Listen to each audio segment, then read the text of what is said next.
जीवम जीवम दौवम जिनवर वसेन ननीटिटम देविंद विंद वंदम वंदे सर्वदा सिरसा। यह अनंत बलशील आत्मा हो शरीर से भिन्न प्रभु, ज्योति तलवार म्यान से वह अनंत बल दो मुझको। यह समग्र विश्व दो प्रकार के जीवों से भरा है, जैसे कि एक ज्ञानी एक अज्ञानी, एक मोही एक निर्मोही, एक रागी तो एक वीतरागी। तो दोनों में मूलभूत अंतर क्या है? तो मोही जीव पराई वस्तु में अपनत्व मानता है, ओननेस मानता है और माइनस करता है। तो यह मेरी है और यह मैं हूँ और यह पराई वस्तु मेरी है, यह मोही जीव ऐसा मानता है। ज्ञानी जन पराई वस्तु में अपनत्व नहीं मानते हैं। जो पराई वस्तु में अपनत्व करता है वह अपराधी है। एक अपराधी एक निरपराधी होता है और वह अपराधी तो दंडित होगा ही, जैसे कि क्योंकि वह अपराधी ऐसा मानता है कि पराई वस्तु में यह मेरी है, यह सोच कर चलता है कि जैसे क्योंकि वह वस्तु तो उसकी होती ही नहीं है तो भी वह पराई वस्तु को अपना मानता है, तो वह अपराधी है। पर उसका दंड क्या होगा? उसको दंड देने वाला कौन होगा? उसको दंड देने वाला कानून कोई नहीं। सच पूछो तो कर्म बंधन जैसे जिसे हम कहते हैं वह उसका दंड है, ऐसा कुछ है नहीं। ये स्वयं एक सजा है। अज्ञानी जीव यह धारा है कि पर वस्तु में अपना ममत्व मानता है। जैसे कि कोई दोस्त हो तो ऐसा कहते हैं कि हम दोनों एक दूसरे की सिवा जी नहीं सकते, हम दोनों एक दूसरे की सिवा कुछ कर भी नहीं सकते कार्य। और फिर बाद में ऐसे दोनों एक दूसरे के पक्के दोस्ती में उलझने लगते हैं और कहते हैं कि हम दोनों एक दूसरे के पक्के दोस्त हैं, जन्मों जन्म हम साथ निभाएंगे। यह अज्ञानी जीव की धारा है। तो यह तो अज्ञानी जीव यह नहीं जानकर कि परवस्तु अपने से भिन्न है, यह नहीं जानकर तो यह अज्ञानी जीव परवस्तु में ममत्व करने लग गया है। हमें इस विश्व में हमने कई प्रकार के जीव और अजीव देखे हैं। तो जैसे कि किसी को पूछा जाए कि अजीव क्या है, तो कोई बोलेगा कि यह टेबल है, कुर्सी है, यह माइक है, ये सभी अजीव है, जैसे कि नॉन लिविंग थिंग है। और जीव कौन है? तो जीव कौन है बोलेंगे तो जिसमें ज्ञान है, जो सुख दुख का वेदन करता है, जो जानता देखता है, उसे जीव कहेंगे। और फिर ऐसा कहते हैं। तो इन दोनों में अंतर क्या है? तो आज हम इस संगोष्ठी में यह देखेंगे कि जीव किसे कहते हैं और अजीव किसे कहते हैं। तो सबसे पहले जीव किसे कहते हैं? तो जीव है तो जीव, जो जीता है उसे जीव कहते हैं, जो जानता देखता है उसे जीव कहते हैं, जिसमें ज्ञान है वह जीव है। तो और जो भी अपने आत्मा को नहीं जानता है उसका पंच परमेष्टि जी को जानना बेकार है।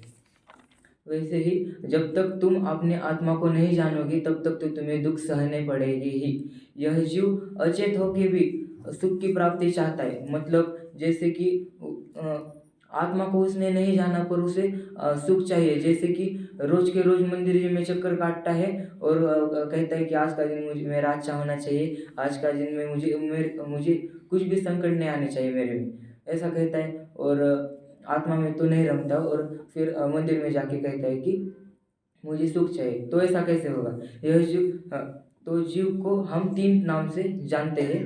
तो जीव तो हम कहते हैं पहले से, और उसे आत्मा भी कहते हैं और फिर हम उसे चैतन्य भी कहते हैं। गए साल विवेक जी ने प्रवचन में हमें एक भक्ति भी बोली थी कि चैतन्य है मेरे पास मानो मुक्ति मिली।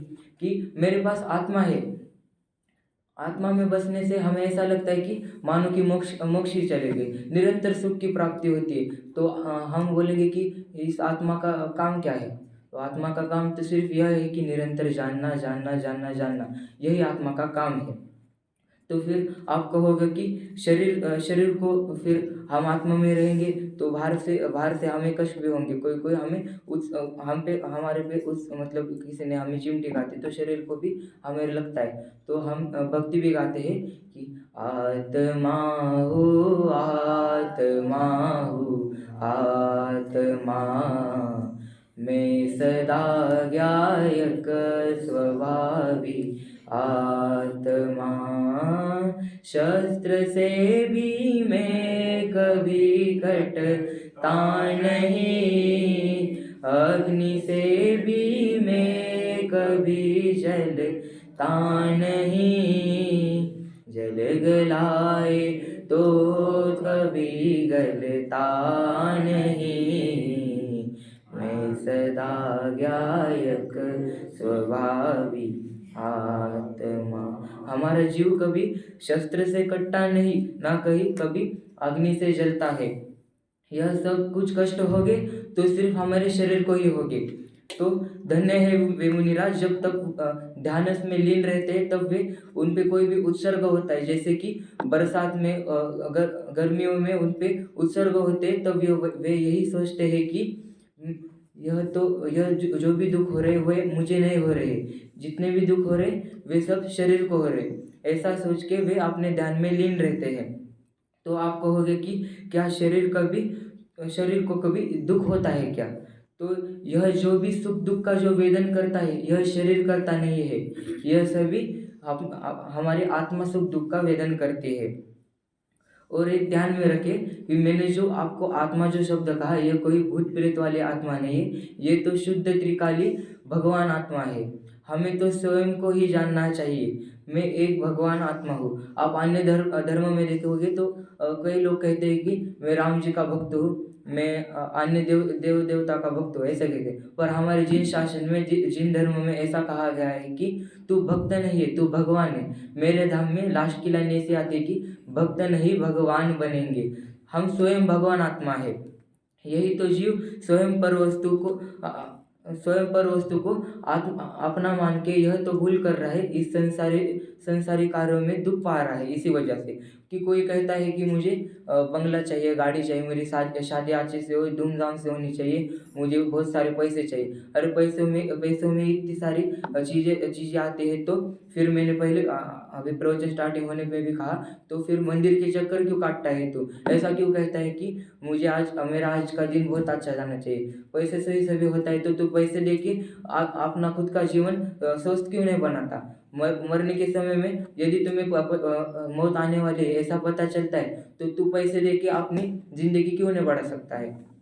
तो पैसे कुछ काम में नहीं आने वाले हैं, तो फिर इन पैसों का क्या काम है? ठीक सिर्फ एक कागज होता है जिस पे गांधी जी का फोटो छपी रहती है और उस पे लिखा रहता है कि 500 रुपये है। तो फिर उस कागज से हम पूरा जीवन बदल देते कि इस पैसे से सभी होता है। कोई कोई लोग तो कहते हैं एवरीथिंग इज मनी है, ऐसा क्यों कहते हैं? तो इतना क्यों पर वस्तु में हमें ममत्व करना चाहिए, जो कि हमें ये जीवन में आगे जाके सहायता में कुछ भी नहीं है। तो जिया कब तक उलझेगा संकल्प विकल्पों में, अरे कब तक उलझेगा इन संकल्प विकल्पों में? अब तो पूरा जीवन बीत रहा है इसमें, पर वस्तु में ध्यान देगा, यह करेगा, बाद में बड़ा होगा फिर शादी वगैरह करेगा, तो फिर स्वयं के लिए वक्त कब देगा तू? तो ऐसे ही यह जीव भ्रमण कर रहा है इस संसारी दुखों में। कितने दिन बीत चुके संकल्प विकल्पों में, कितने दिन कितने भव बीत चुके हैं। अभी तू बीवी बच्चों में अन्य कार्यों में ही तू पूरा अपना समय बिता रहा है, पूरा उसमें ही उलझ रहा है। अब तोडरमल जी ने छड़ाला जी में ऐसा भी कहा गया है कि बालपणे में ज्ञान न लयो, तरुण समय तरुणी रत रयो, अर्धमृतक सम बूढ़ा बनो, कैसे रूप लखे आपनो। कि जब जन्मता है तो ज्ञान नहीं होता, जब तरुण समय में आता है तो कॉलेज में देखता है, फिर बाद में नौकरी चाहिए, फिर बाद में शादी होनी चाहिए, फिर बच्चों की स्कूल कॉलेजेस का देखता है, तो फिर बाद में बूढ़ा होने के बाद पैर दर्द करने लगते हैं, हाथ दर्द करने लगते हैं, आंखों से कुछ भी ज़्यादा दिखता नहीं है उसे। तो फिर इतना सब कार्यों में करेगा तो फिर स्वयं के लिए ध्यान कब देगा। कोई कोई किसी किसी को तो अभी अकल आती है कि जब वृद्ध हो जाते हैं तभी कहते हैं मुझे धर्म का लाभ चाहिए, मुझे अभी जिनवानी सुननी, अभी धर्म नहीं सुनूंगा तो मेरा क्या होगा। वृद्ध होने के बाद ऐसा कहते हैं। तो फिर ऐसा क्यों, जब जवानी होती है तब तभी तुम क्यों जिनवानी नहीं पढ़ सकते। आधा समय इसमें निकालने का, आधा समय हमारे पठन पाठन में लगाने का, और तो और फिर बाद में तो इसी कारण यह जीव यह मान्यता से इस संसारिक कार्यों में उलझता रह रहा है। तो उदाहरणार्थ कि हम गुरुकुल के पूरे 14 बच्चे हैं ना, तो सभी गांव में गए और उस गांव में एक नदी है बड़ी, तो उस नदी के हमें क्रॉस जाना है, तो सभी बैठ गए बोट में, और सभी बोट में बैठने के बाद गए सभी, तो फिर सभी उतरने के बाद पहुंच गए सभी, और मैंने कहा कि एक बार सबको गिन तो लूँ मैं, सभी आ गए हैं कि नहीं। तो मैंने गिनना स्टार्ट किया, 1 2 3 4 5 6 7 8 9 10 11 12 13 ही बच्चे। तो फिर दूसरा आदमी कहता है अरे ठीक से तो गिन के देखो, और 14 ही बच्चे होगी, कहीं आपके गिनने में कोई गलती तो नहीं होगी। तो फिर और एक बार गिनता है, तो फिर बाद में भी 13 बच्चे आते हैं, तो फिर सभी दुखी होने लगते, हल बनाने लगते कि वह बच्चा वहाँ पे बहुत भीड़ थी, वहाँ पे तो नहीं रह गया, चलो ढूंढने के लिए लगो। फिर बाद में यह जीव क्या गलती करता है, स्वयं को ही नहीं गिनता है। दूसरों को 13 जनों में गिनता है पर स्वयं को ही नहीं गिनता है, तो यह जीव स्वयं को ही नहीं जान रहा है। तो फिर इसीलिए हमें आत्मा में लीन होना चाहिए और आत्मा में ध्यान होना चाहिए। तो फिर इसलिए हमें आत्मा को जानना बहुत जरूरी है। अरे क्या रखा है इन बाह्य वस्तु में, जो जितना अच्छा हमारे शरीर के लिए लगता है उतना बुरा हमारे जीव को लगता है। जैसे कि तुम्हें खाने में रसगुल्ला पसंद है, तो वे हमारे जीव के लिए अच्छा नहीं है। जैसे कि जितने भी बाह्य वस्तु शरीर के लिए तुम्हें अच्छी लगती है, वह वस्तु जीव के लिए खराब है, अच्छी नहीं है। हमें तो निरंतर यही सोचना चाहिए कि मैं जीव हूँ, शरीर अजीव है, मैं जानता हूँ, शरीर जानता नहीं है, मैं सुख दुख का वेदन करता हूँ, शरीर सुख दुख का वेदन करता नहीं है। तो हमने जीव की तो बहुत सारी परिभाषाएं देखी और जीव को बहुत सारे तरीके से जाना। तो अब हम अजीव की तरफ आते हैं। तो अजीव किसे कहते हैं? यदि आप किसी को पूछे अजीव कौन है, तो सब भी यही कहेंगे कि टेबल कुर्सी तो अजीव है। जो मैंने जीव की परिभाषा बोली, कोई कोई तो ऐसा कहते हैं जो आपने जीव की परिभाषा बोली उसको उल्टा करने से वे तो अजीव की परिभाषा भी बन सकती है। जैसे कि मैं जीव हूँ, शरीर जीव नहीं है, मैं जानता देखता हूँ, शरीर जानता देखता नहीं, ऐसे ऐसे कहने लगते। पर यह तो सही है, पर अजीव के दो महत्वपूर्ण मूल शब्द कहे हैं कि एक तो जीव का और शरीर का दूध पानी जैसा संश्लेष संबंध हो। जैसे कि हम जीव और शरीर क्लोज है, एकदम अटैच है शरीर से, तो इसे संश्लेष संबंध हो। और दूसरा, दूध और पानी के जैसा संश्लेष संबंध ना हो। जैसे कि हम सिर्फ सहयोगों के लिए ये टेबल का इस्तेमाल करते हैं, जैसे कि पढ़ाई करने तो यह टेबल यूज़ करते हैं, फिर बाद में पेन वगैरह यूज़ करते हैं, बुक के लिए सिर्फ लिखने के लिए बुक का यूज़ करते हैं। तो फिर यह बाह्य सहयोगों के लिए रहता है। जैसे कि दूध में पानी मिलाओ तो दूध ही दिखेगा, पानी दूध में मिलाओ तो फिर भी दूध ही दिखेगा आपको। वैसे ही यह जीव और शरीर हमें लगता है कि एक है, पर जीव अलग है और शरीर अलग है। जीव जुदा, शरीर जुदा। तो फिर आप कभी टेबल पे ऐसे बाहर देके बैठते हो, नहीं तो कभी ऐसे टेका लगा के बैठते हो, तो फिर आपको किसी टेबल से कभी आवाज़ आई है कि अरे मेरे पे बाहर मत दे, मुझे अभी हेवी फीलिंग हो रही है। टेबल कभी बोलता है क्या? नहीं बोलता, क्योंकि वो जानता देखता नहीं ना कुछ भी नहीं, वह अजीब है, नॉन लिविंग थिंग है। Stationary it's non living thing, motion is living thing, ऐसा कहा गया है। इस दुनिया में सबसे बड़ा लाभ तो हमें जीव अजीव को जानने से ही है। सबसे बड़ा लाभ हमें जीव अजीव को जानने से ही मिलता है। अरे हमारे भगवान आत्मा 24 तीर्थंकर जिन्होंने केवल ज्ञान की प्राप्ति की है, वे तो सभी जो जीव जीव और अजीव को जानने से ही उन्होंने केवल ज्ञान की प्राप्ति की है ना। इसलिए बाहर जितने भी, मैंने जब प्रवचन स्टार्टिंग होने में कहा कि जितने भी बाहर हमारे मुनिराज है जो कष्ट सहते, वो भी यह सोचते हैं कि मुझे जो भी कष्ट हो रहे वो मुझे नहीं हो रहे, ये सब शरीर को हो रहे। जैसे कि हमने आज सुबह प्रवचन में सुना कि सेठ सुदर्शन, यमपाल चांडाल, वारिशेन, रावण, भरत जी, इन्होंने भी अपने आत्मा देहों को भिन्न जाना है। जैसे कि रावण जी, रावण जो है उनका और लक्ष्मण का युद्ध था। तो रावण ने सीता को उठा लिया, तो लक्ष्मण बोलता है कि हाँ मुझे सीता वापस कर दे। तो रावण कहता है कि यदि तुम में दम है तो सीता को उठा के लेके जाके दिखाओ। तो अष्टमी चौथ जब 10 लक्षण धर्म पास आने लगते हैं, तब रावण रावण सफ़ेद झंडा लहराने लगता है कि अभी 10 लक्षण पर्व आ रहा है, तो अभी कोई आरंभ के कार्य हम नहीं करेंगे। तो राम को तो सभी पता चलता है, पर लक्ष्मण यह तो आज्ञा नहीं रहा। यह तो समझता है कि अभी अभी अच्छा टाइम आ गया कि अभी ये सभी भगवान की भक्ति में रमेगा, तो मैं जाके सीता को उठा के ले जा सकता हूँ। तो फिर रावण लगा शांतिनाथ जी के भक्ति में रम गया पूरा। तो फिर लक्ष्मण जाता है और सीता को और रावण के और को किसी दरबार में की एक स्त्री को उठा के लेके जाता है। तो रावण को कुछ भी फर्क नहीं पड़ता है, रावण तो अपने भक्ति में पूरा लीन रहता है। तो हमें ऐसा ऐसा उनके जैसा हमें सीखना चाहिए कि जो जो महापुरुषों ने जो जो कार्य किए हैं पहले, उनके जैसा हमें भी करना चाहिए। नहीं कर सके तो कुछ भी नहीं, हमें सिर्फ आत्मा को जानना चाहिए। अरे जिनके पास हमारे जीन शासन की बात ही निराली है, जो भी कहें उसमें सुख तो पाते हैं, आनंद आनंद आता है उसमें। अरे देवों के पास तो कम संपत्ति है क्या, जितने पैसे चाहे उतने पैसे भी है, रत्न भी है। जब तीर्थंकर भी जन्मते तब कितने तो करोड़ रत्न वे ही बरसाते हैं।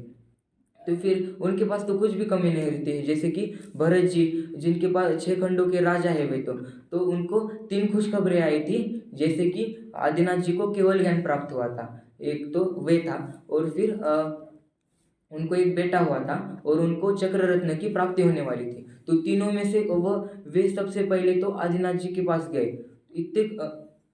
इतने सारा धन होके भी वे सबसे पहले, जिनके पास कुछ भी नहीं है, जिन्होंने पर वस्तु का त्याग कर दिया है, जिनके पास कुछ भी नहीं है, उनके पास इतने धन्य जाते हैं। तो हम क्या चीज़ है उनके सामने।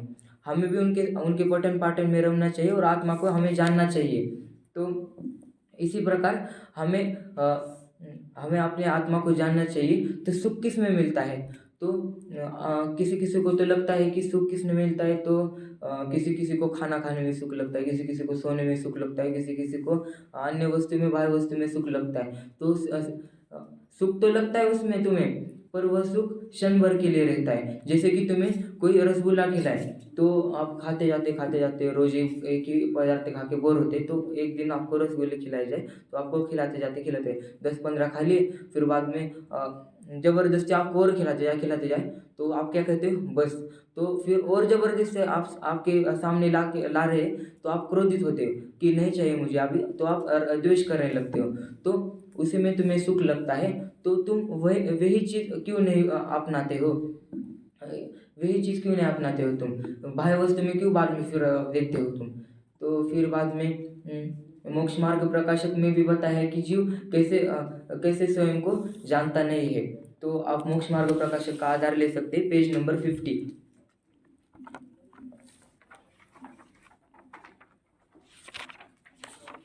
तो मैं पहले पढ़ के दिखाता हूँ। जैसे प्रथम तो दर्शन मोह के उदय से मिथ्या दर्शन होता है, उसके द्वारा जैसे इसके श्रद्धान है वैसा तो पदार्थ होता नहीं है, जैसा पदार्थ है वैसा यह मानता नहीं है, इसीलिए इसको आकुलता ही रहती है।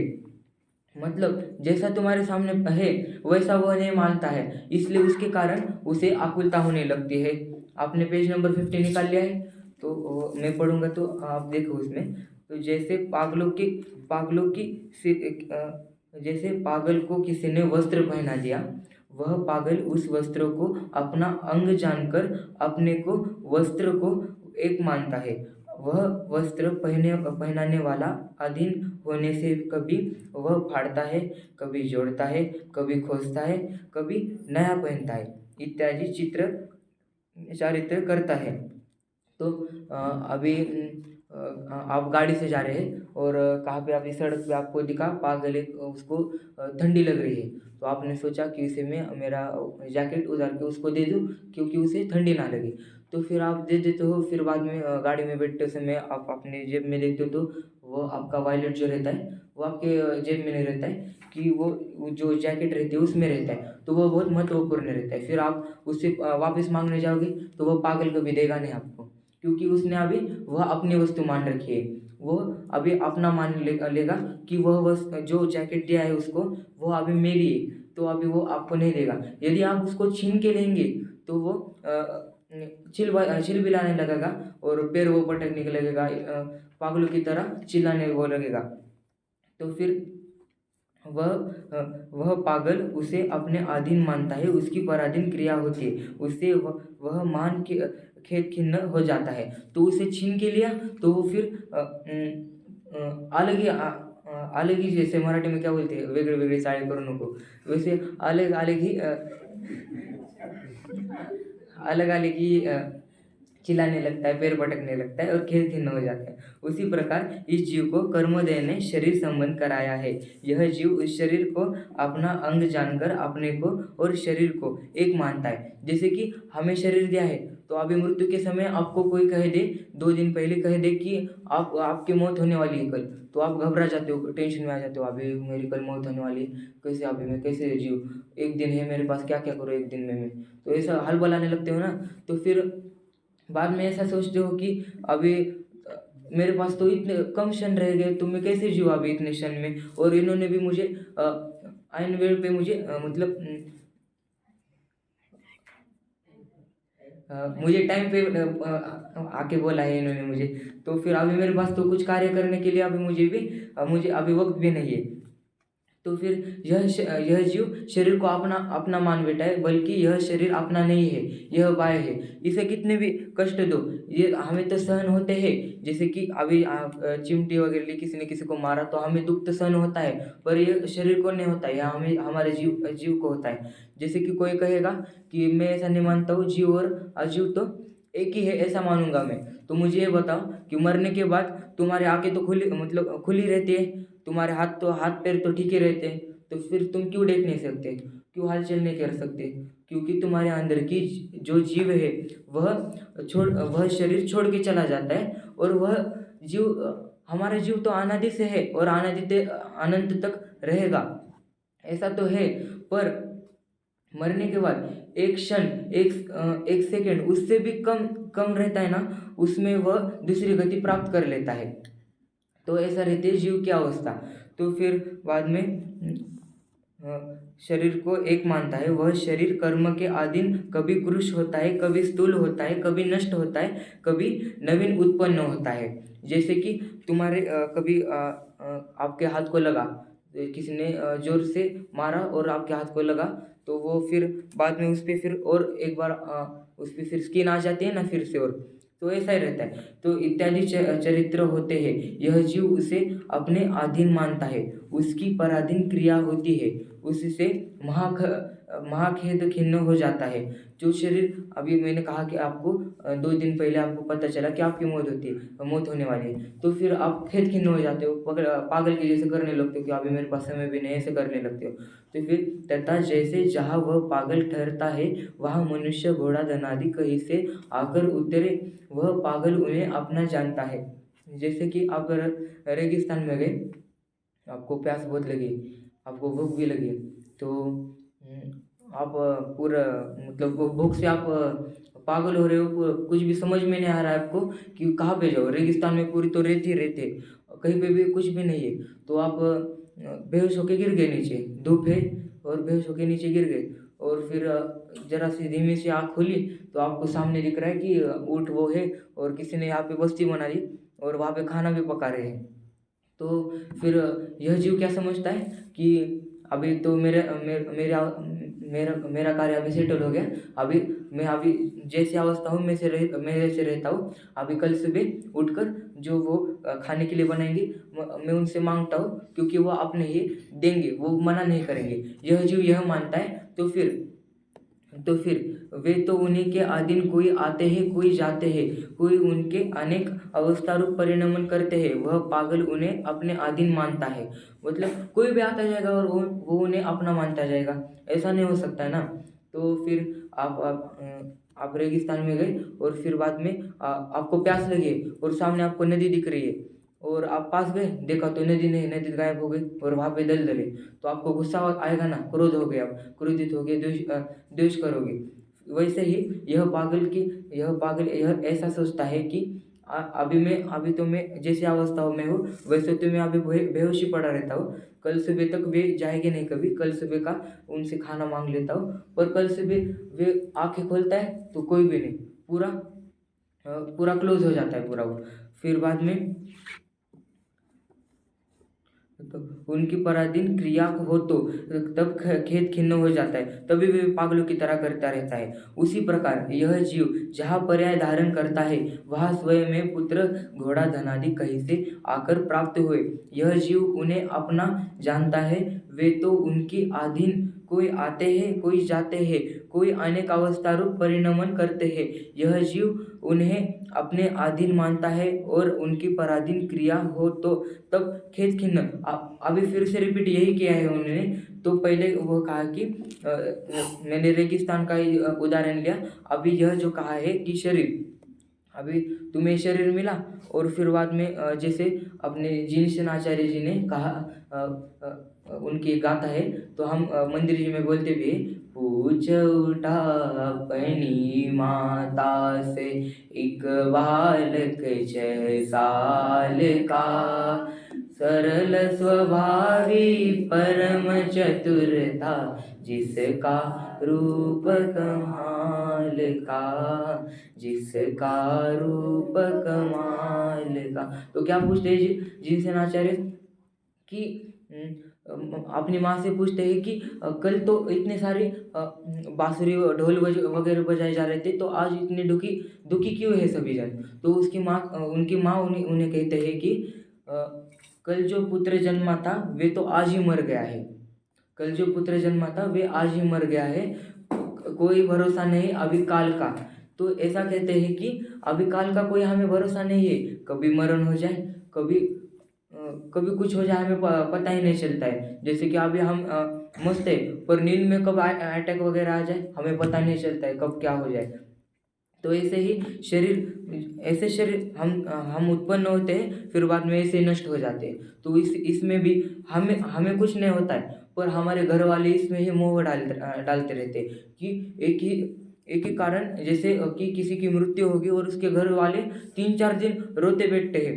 जैसे कि अभी अभी आपका समझो कि आपके पास में का किसी के पास में की मतलब क्लोज फ्रेंड है, एकदम उसकी मौत हो गई और एकदम क्लोज फ्रेंड है, और उसके सिवा तुम कुछ भी काम करते ही नहीं थे, खेल कूद भी उसके साथ, फिर बातें भी, पर्सनल चीज़ें भी उसके साथ बात शेयर करते थे, तो और उसकी मौत हो गई कभी, तो फिर रोते रहते। अगर इतना ही रोना है तो उसे जलाया क्यों, अपने पास ही खुद ही रख लेता ना। और शरीर को ज़्यादा समय रखने से भी जीव की उत्पत्ति निरंतर बढ़ती रहती है, तो इसको अपने पास ही क्यों नहीं रखा, इतना उसके प्रति ममत्व है तो उसे अपने पास ही क्यों नहीं रखा तूने, जलाया क्यों इसको।